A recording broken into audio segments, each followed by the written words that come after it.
I am beginning to understand why some Arsenal fans would want Mikel Arteta sacked. Now, of course, it is not a very popular opinion for anyone to make that Mikel Arteta should be sacked at Arsenal, given the kind of improvements he's done at that club since joining them in December 2019.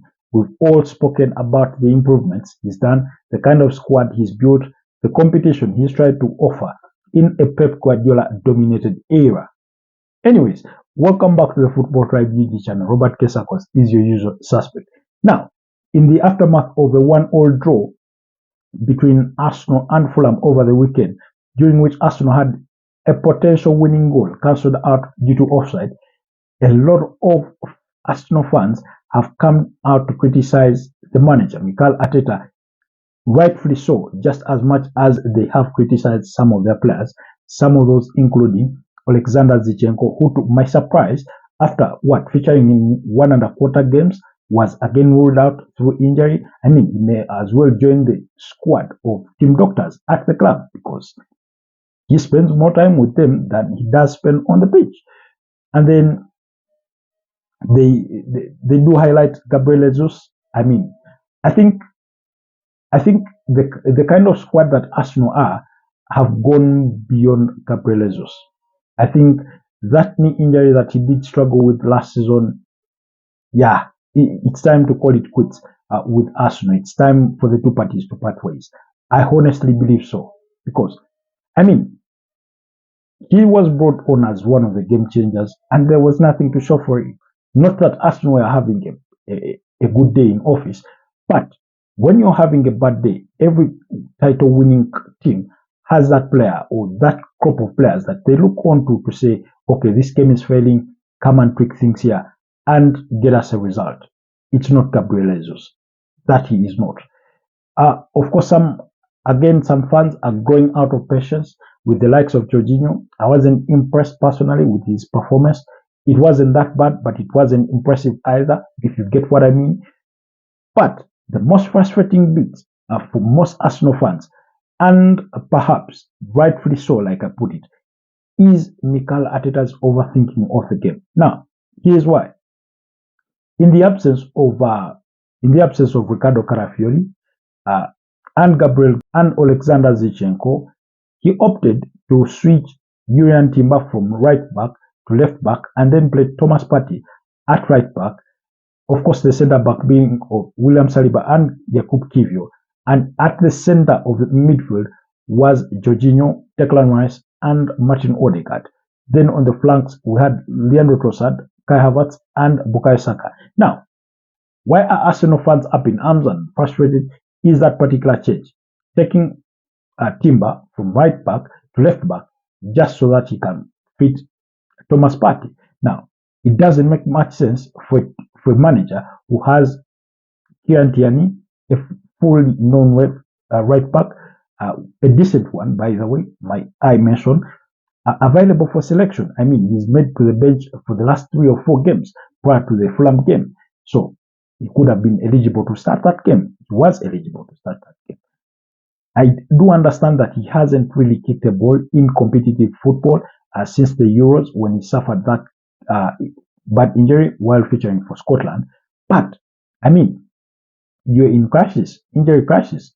You have a player available who, by the way, did cost the club a fortune in about £25 million, signing him from Celtic back then. And then you have a Miles Lewis Skelly, who is naturally a midfielder, converted left back, converted by Mikel Arteta himself. And in recent times, we had seen him being opted for ahead of Kieran Tierney still in that left back role. I mean, you have those two players that we know are left backs, at least as of now, that he could not trust to put on the pitch and had to make tweaks to his defense. And then you ended up accommodating Jorginho, like I said, who didn't have a good game. Yet Thomas Partey, in the last couple of games, has been one of your star players as far as playing in that midfield role is concerned. So it did affect us how Arsenal played because Jurriën Timber was inverting from left back, and then you had Thomas Partey not inverting so much, but also not overlapping. So his failure to do the overlap did create a bit of crisis for Saka. It made his work harder. How did it make it harder? Because it meant that every time Saka tried to attempt dribbling past all those defenders, he did not have an overlapping defender creating either an option for him to play to or a diversion for at least one of those defenders. So that made that pocket difficult because oftentimes he had Martin Odegaard to play back to, but in the end, in terms of how he likes to play, usually when he's playing alongside Ben White does the overlap, creates that option, takes usually off a defender with him or the attraction of, two defenders, and then Bukayo Saka cuts back in and tries to strike the ball or tries to create an assist. That kind of sense. We did not have that all game because Thomas Partey wasn't overlapping. And you cannot blame Thomas Partey because that's not his strongest suit. That's not his role that he does, pull off very well. And then you did feel that even when Tiba did invert from left back, things weren't really perfect. So there was that. You had the slow Jorginho in that midfield. There's a point watching that game that I do remember that I felt that Arsenal needed pace. They needed to move the ball quicker. They needed to have a go at Fulham and try and, but it felt slow.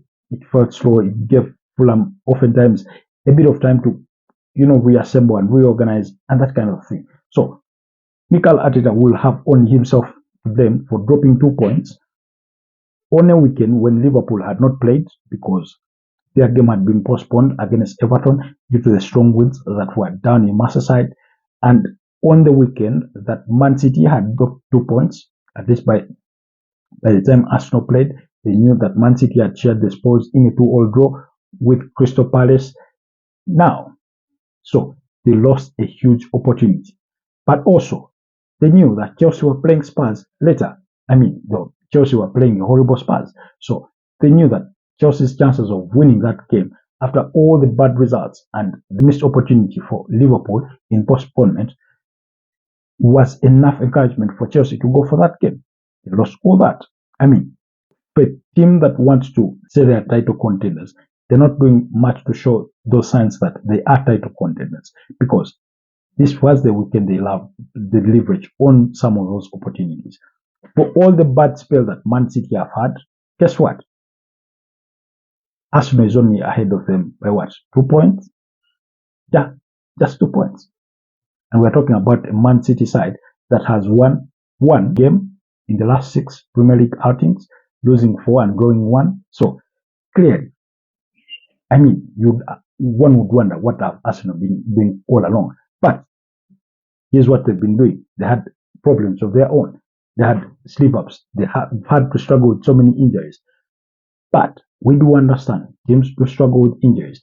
It's what is disturbing Man City because they had 6 injuries going into that Crystal Palace game. Never mind that the way they applied themselves on the pitch, the players that were there did not help much.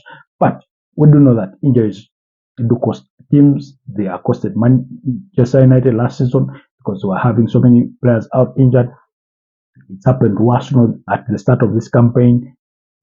It's happened to Man City. But if you want to win the Premier League title, if you want to win big trophies, you ought to find a solution. And it is not that Arsenal did not have the solutions or the options for those solutions. Mikel Arteta was just too stubborn to use them. And that stubbornness will come back to bite him. It did bite him over the weekend when his team shared the spoils in a 1-1 draw with Fulham. Anyways, do let me know what your thoughts are, whether you agree with me, whether you disagree with me on Mikel Arteta there in regards to how he set up his team to play against a very stubborn Fulham that he does well know beat him last season by 2-1. I was speaking about that in the next preview for reasons that I explained in my earlier episode. They did force him into a 2-2 draw at the Emirates Stadium last season, so he knew the kind of team he was going to face this time round, and Fulham would be pretty delighted in the way they applied themselves. Because they really didn't create that much. They did force, I think, David Raya in 1 or 2 saves, and then Raul Jimenez being clinical with that chance, very, very decent chance that they did create. Arsenal on the other side as well did not create so much. Kai Havertz missed a very big chance there. Fired that ball wide of the mark, and then, of course, they had to wait for set piece through which they found the equalizer. You then struggle to remember any other big chances that Arsenal created, and none comes to mind because they did not create. So they ought to find solutions soon or later, and they do have the solutions. Mikel Arteta needs to stop being stubborn and play players in their rightful positions. I think that is what it will take. He needs to give players a chance because he bought these players or retained these players to play football. Do let me know what your thoughts are about Arsenal's situation, about Mikel Arteta's situation. Do you think Arsenal should call it quits with Mikel Arteta and find a manager that is capable of winning them silverware? Or it's too early to crack the whip on the Spanish manager? What do you guys think? Anyways, stay blessed. If you're new, do not forget to subscribe, like, comment, and share, and have a wonderful rest of the week.